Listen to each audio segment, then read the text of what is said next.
Danger, attention!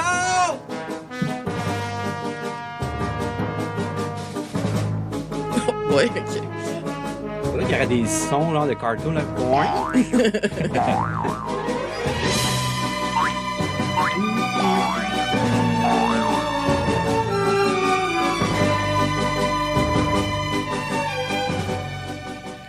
Livre audio. Les aventures de Tintin, Tintin et le détroit d'Ormuz. Oh! Golfe Persique, 2h14 du matin. À bord du Val Jalbert II, un pétrolier de contrebande déguisé en porte-conteneur de produits de la maison Jacinthe, le capitaine Haddock fulminait. 1000 milliards de Luc Poirier, à tout le monde en parle! Pour se calmer, Haddock se gargarisait avec du WD-40. Il était au bord de la crise de nerfs, depuis qu'ils étaient coincés en mer à cause de la guerre. Le fou furieux à la syphilis grimpante de Trump et la fistule du monde Netanyahou avaient autant de plans pour régler le foutoir qu'ils avaient créé qu'un singe albinos qui écrivait « caca cadeau » sur les murs avec ses excréments. Encore 2 jours et il manquerait de vivre. Ce ne serait pas la première fois que Haddock doive s'en remettre au cannibalisme pour survivre. Il reluquait déjà le petit cul de compétition de Tintin avec l'eau à la bouche. Calmez-vous, capitaine. Le président a donné un 5e ultimatum de 48 heures à l'Iran. Vapotez donc votre délicieuse nicotine au sirop d'érable contrefait pour abaisser votre tension artérielle avant que votre grosse veine n'éclate. Dans un coin sombre, les jumeaux Ducon et Ducon n'étaient plus fusionnés par l'anus comme depuis leur naissance. Un accident durant une greffe de cheveux expérimentale à Istanbul les avait rendus fusionnés par l'urètre. Ah ben! Eh oui, cheveux à bibi, là. C'est ça que ça va. Oh! Dit le Ducon de droite. Quand tu bois du Red Bull et que tu me pisses dedans, ça me donne des fourmis jusque dans le coccyx. Super! Hey, wow. Parle pas cochon, espèce de salaud. Tu sais bien que si je bande, tu bandes, répond le Ducon de gauche. Wow. Tintin, je vais euthanasier ces 2 bêtes de foire avec un fusil à pompe, ragea Haddock. Un capitaine, l'aide médicale à mourir est illégale dans les eaux internationales, dit Tintin. Au même moment, à Mar-a-Lago, en Floride, Donald Trump, assis sur son trône en or massif, essayait d'évacuer ses derniers Big Mac, sans succès. Vous voulez regarder un concours Mini-Miss Texas, Monsieur le Président? Demanda J.D. Vance, qui savait qu'une érection permettait à son patron de se vider l'ampoule rectale.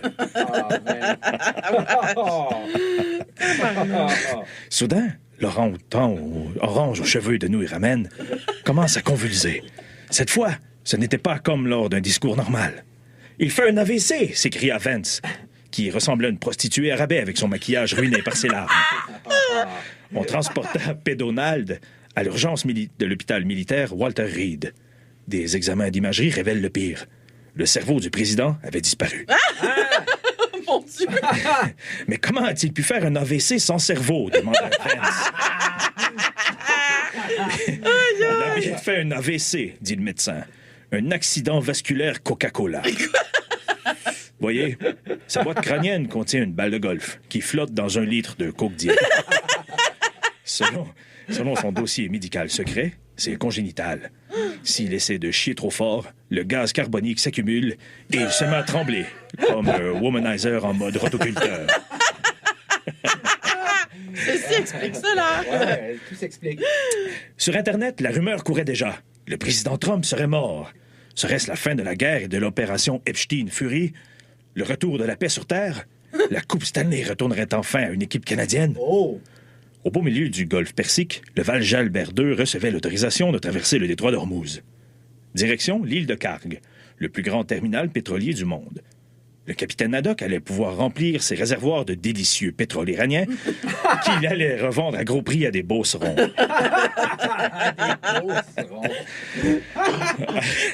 Il va falloir nous faire passer pour des Arabes, mais sans avoir l'air raciste, dit Tintin. Milou, le chihuahua trisomique, était déjà prêt. Il portait un bandana sur lequel on pouvait lire « Fuck l'ONU » et il jappait en farci. J'espère qu'il n'y a pas que des guenilloux sur cette île, dit Haddock en s'enroulant un linge à vaisselle sur la tête. Je me ferais bien grignoter la biscotte par une princesse Jasmine. Seigneur, nous allons nous faire fusiller avec ces deux sales racistes, dit Tintin qui se crémait le visage avec du beurre d'arachide. Wow! Les Iraniens, qui les attendaient au terminal numéro 2 de l'île de Karg, trouvaient leur déguisement franchement moins raciste que ceux de Tintin au Congo. Il invite Tintin, Haddock, Milou et les deux Ducons, qui partageaient un semi-croquant coquin, à les suivre. « Oh, dit le Ducon de droite, je sens ta grosse veine qui palpite. » Ouais. Au cœur de l'île, dans un complexe scientifique, ils découvrent leur ami, le professeur Tourneschnoll, qui trimait dur sur un projet top secret. Ouais. « Oh, c'est vous, crétin et demi-coq! Et les jumeaux incestueux! Oh, et le chien qui ressemble à un rectum prolapsé!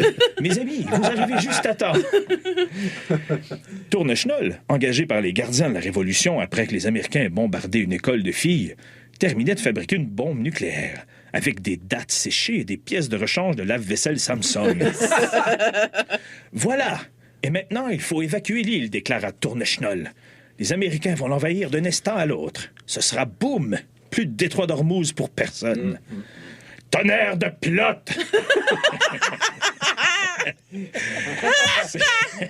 S'écria Doc. Il y a des barbus ici et les G.I. Joe qui vont débarquer. Personne pour me tutoyer le pontife. Ça, c'est une autre expression, Charlie, qu'on peut utiliser. La bande se précipite à bord du Val-Jalbert II. On lance les amarres, les moteurs rugissent. Le navire prend le large à temps. Les bateaux de guerre américains arrivent et des centaines de soldats débarquent sur l'île de Karg. Aucune résistance. Il n'y a plus personne.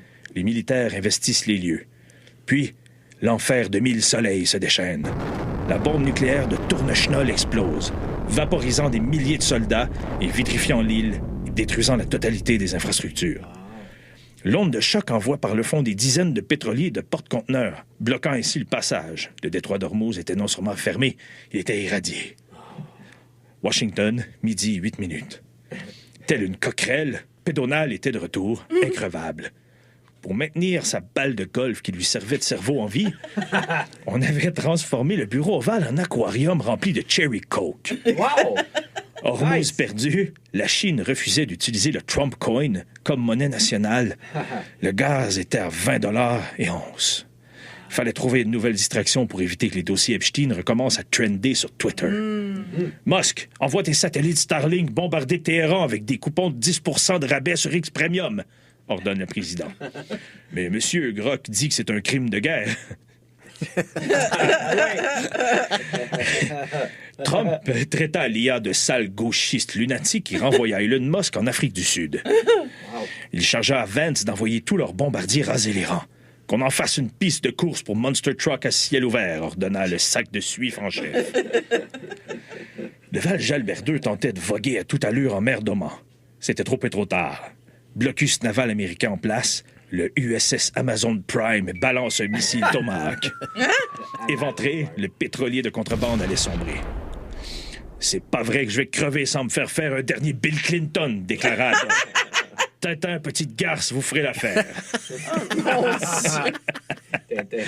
Le capitaine détachait sa braguette quand, au milieu du chaos, une silhouette émerge des eaux noires et huileuses.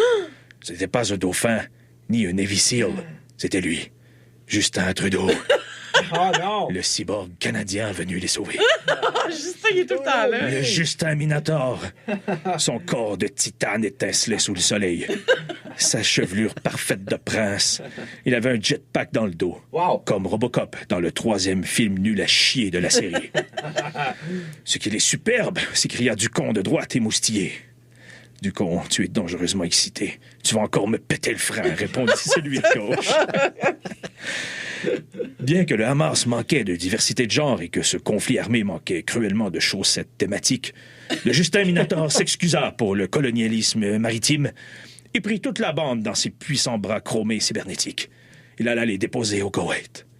Le Justin Minator active ses propulseurs à l'adrénochrome et passe à l'attaque. Ouais, c'est sûr.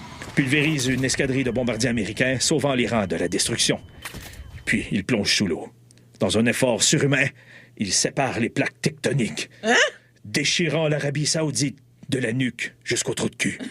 Ah oui! créant un nouveau passage pour la circulation maritime, engloutissant la 5e flotte américaine dans le tsunami qui s'ensuit. Ouais. Vous me paierez en crédit carbone, bande d'enfoirés, dit Justin Trudeau. Ah non. Est-ce qu'on s'est bien amusé, les copains? Mais là, je dois retourner me taper Katy Perry en chantant « I kissed a girl and I liked it ». À plus, bande de pecnos. Wow. Ah, le beau salaud, siffla Haddock. Incroyable, dit Tintin. Il a ravagé un patrimoine de l'UNESCO, sauvé l'économie mondiale, le tout avec un blackface tout en pétrole. J'en ai la bicuriosité à 10 sur 10. À Washington, Trump rageait en regardant son armée vaincue par un robot fuckboy canadien. Taco avait perdu la face. Vance partit sur le champ pour Tel Aviv pour aller baiser l'arrêt de Netanyahou et offrir un chèque d'1 trillion de dollars en guise d'excuse. Alors que le soleil se levait, encore une fois sur un Moyen-Orient en ruine, au moins, le prix de l'essence avait baissé. Mais pour combien de temps?